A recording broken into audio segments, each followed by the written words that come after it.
What's up, guys? Did y'all hear the news? I'm sure you did. It's like 2 days old. They released information about the Livewire. It's happening right now today. Well, I just got off work though, so hold on. Alright, now that I'm comfy, y'all pull up a chair, you get comfy. We're gonna go through the internet, check out some websites for a couple of different places, look at the Livewire. You already know the price. Roll the sound clip. Alright, that might be one of the sweetest sounds ever. It's just so new and fresh. The second best sound ever, only to the sound of... I gotta admit, it is nice to be out of the shop filming a video a little bit. Even though last week we actually talked about electric bikes too. This week, we're talking about the Livewire though. I'm gonna open up the website, go to the homepage of Harley. And as we all know, because 2 days ago is when they released the Livewire, but, well, I'm just now releasing my video because I release on Wednesdays. So the motor company and me could kind of get on the same level. They would release this on Tuesday, so my video could have been, I don't know, sooner than probably all the other ones you've watched so far. This is a perfect time to mention, actually. Me and Harley don't actually work together. They don't know about me, and they don't tell me what to say or do or anything. That's why when Harley releases a starting price of $29,799, quite frankly, I'm just as upset as you are. I was really hoping for a, I don't know, 16, 20,000. I don't want us to get all hung up on the price. Know that I'm not happy either, but I think you're going to have a lot of articles and a lot of people talking about how outrageous that is, and that's it. Let's at least dive into what you get for $29,000. On the homepage, you already know that this bike goes 0 to 60 in under 3.5 seconds. I can tell you that when I was researching earlier, the only thing I found was Tesla offers what their acceleration is.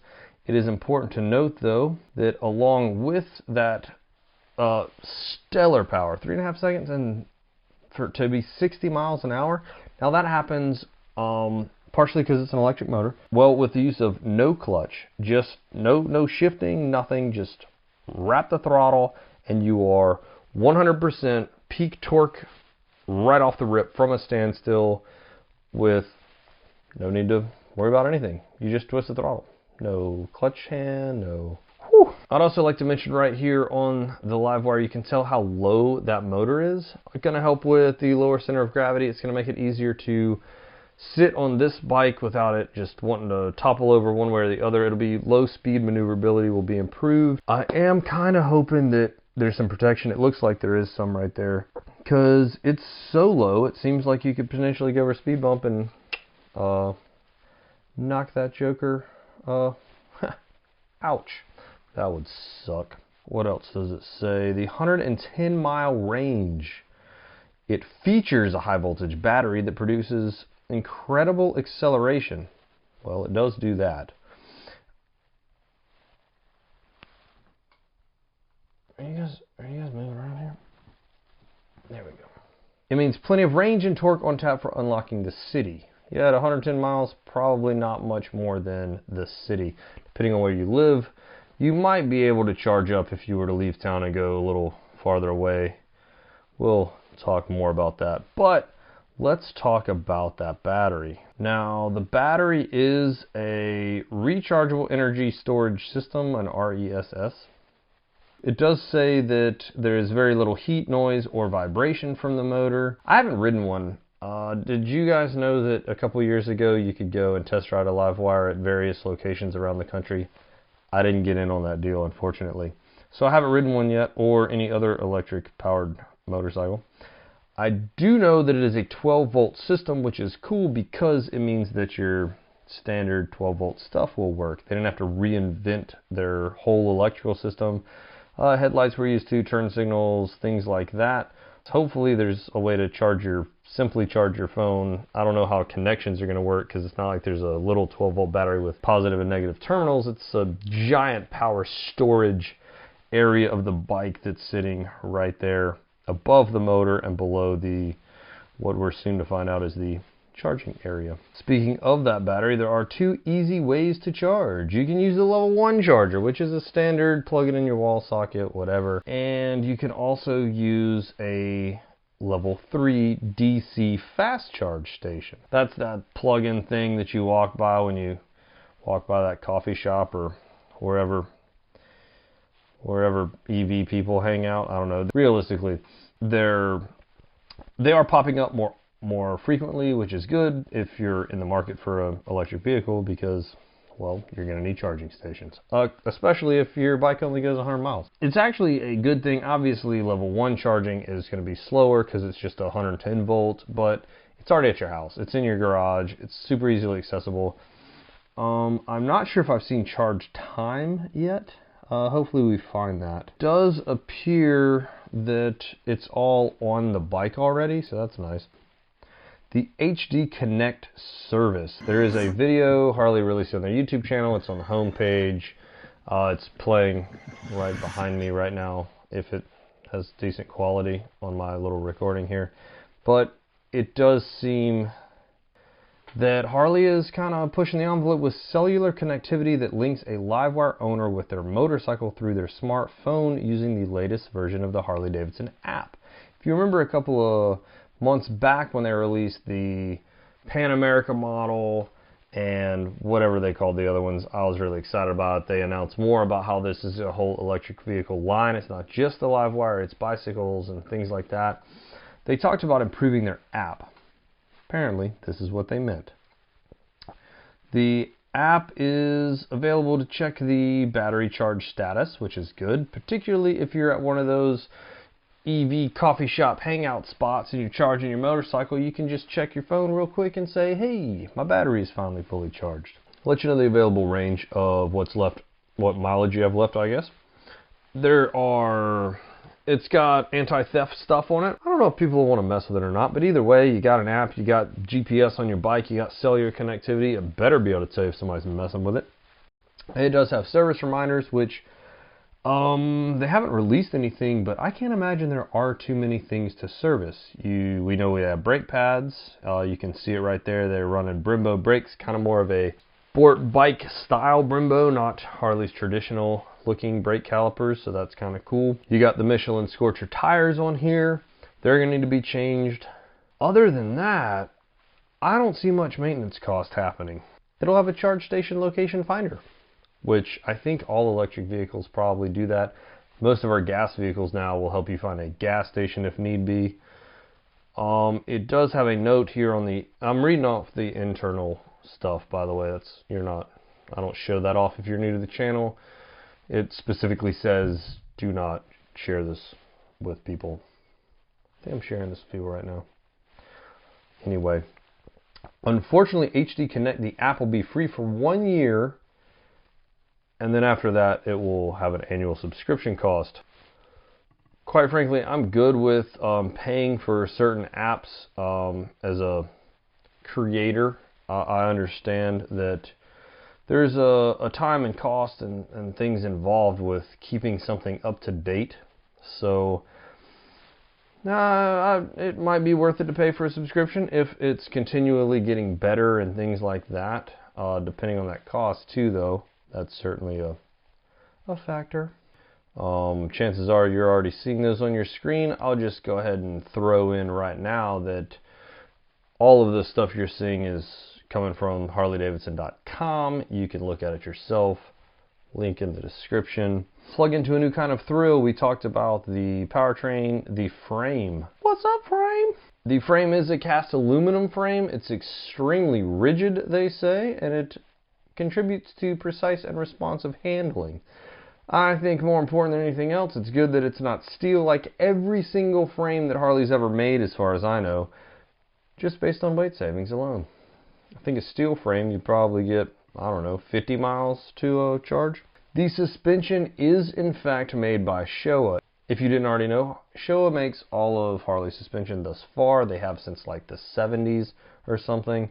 They are calling this suspension a Showa SFF BP, separate function front fork big piston. They say it delivers exceptional low speed damping control. which is ideal for controlling urban environments. That sounds like a lot of marketing stuff. Like I said, I've never ridden one, so I don't know. They're fully adjustable rear suspension. Cool. All Harleys have adjustable rear suspension. Granted, this shock does look different than anything they've had before. Oh, why would you not be able to adjust front suspension? Isn't that common on sport bikes? I mean, every time I see one, it seems like you've got damping and rebound and all these knobs and things. I don't know what they do because I'm a Harley tech. Either way, at $30,000, it seems like they probably could have teamed up with Showa to offer some adjustable front suspension as well, even if all of us Harley guys would be confused. We did mention that this is Brembo brakes, but I have not mentioned that the model does come standard with ABS, as it should for $30,000. I also noticed, though, I talked earlier when I reviewed the trike about two-wheel traction control. Well, this model has traction control. What does ABS and traction control do? Obviously, ABS keeps a wheel from locking up in a high braking situation. It'll keep it moving to keep a slide out from happening or what have you. Traction control keeps both wheels planted on the ground, which is good when you've got 100% of power from a standstill. You don't even have to pop the clutch, just because there is no clutch. Either way, with what the power this bike has, 3.5 seconds to go 60 miles an hour, I'm guessing we're going to want that. One other side to tech, traction control from Harley. Sweet. They finally, because there's traction control, I guess that's what allows a motorcycle to have various rider styles, like the preset, I want to ride race. There's like generally race, sport, economy, what have you. It said that it comes pre-mapped with a few, and then there's a few customizable ones. I don't know where I saw it. It was on the internal thing. Apparently I didn't save that page to use as notes. Paint is available in 3 colors. The orange that we keep seeing, the green, and of course black, because Harley Davidson, bro. In an effort to keep this video at least kind of short, let's final thought it real quick and we'll just be done with that. So quick recap of the Livewire. Yeah, it's overpriced probably. Potentially. Yeah, it's overpriced. Who am I kidding? I can't even help you out today, motor company. Normally I can stick up for you guys. This time, you priced me out of the market. You priced most people out of the market. But I think because Harley talked about attracting millennial riders and the Livewire kind of all at the same time, we all thought that they were using the Livewire to attract millennials. Clearly, that's not what they're doing. They're actually looking for, well, folks with money, obviously. I'm not 100% sure that you buy only a Livewire. Seems like you probably already have another Harley in the garage before you go drop $30K on an electric one. But I guess this was just the model to get millennials talking about them. Certainly not coming in to buy them, I don't think. You can let me know if I'm wrong. It's down there in the comments. My point, though, is they did slam it full of tech. Way more so than what we're used to from Harley. I mean, touchscreen radio a couple years ago was like, whoa, what is Harley doing? So, you know, obviously, I think, too, I don't think I've mentioned it, but the Livewire isn't available at a lot of dealers. So they want it exclusive, so it seems. They've priced it to remain exclusive. It's not available at my dealer. It'll be available, I know, 40 dealers near me. I checked on the website earlier.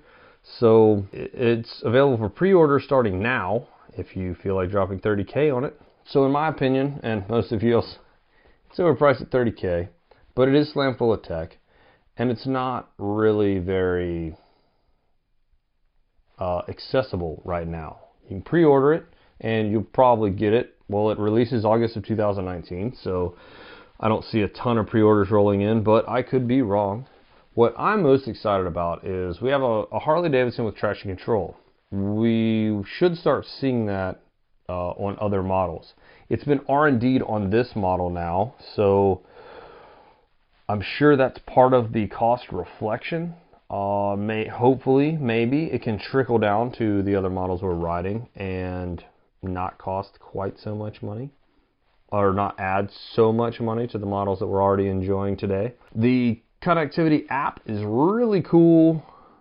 A lot of it is featured around an electric vehicle, so I'm not sure, even if that does trickle down, like a bike with cellular connectivity, does that mean we can start leaving our cell phone at home soon? Because we can Bluetooth to our bike and just make calls from there?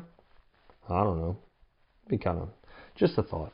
So what I thought was going to be a millennial grabber is probably not.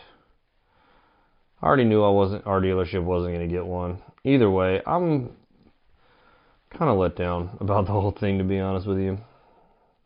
My commute is only 3 miles to work every day, as I've talked about before. I was really looking forward to potentially having a Livewire. Clearly, I cannot afford one. What do you guys think? Let me know in the comments below. Hopefully you got some more specs than you've gotten in all of the other information that's out there. If you did like this video, make sure to give a big dirty thumbs up. If you want to see more content from me, make sure to hit the subscribe button, tap the bell notification so that you know when I upload. And if you want to see more videos from me, there's a video here and here. And I'll catch you guys in the next one.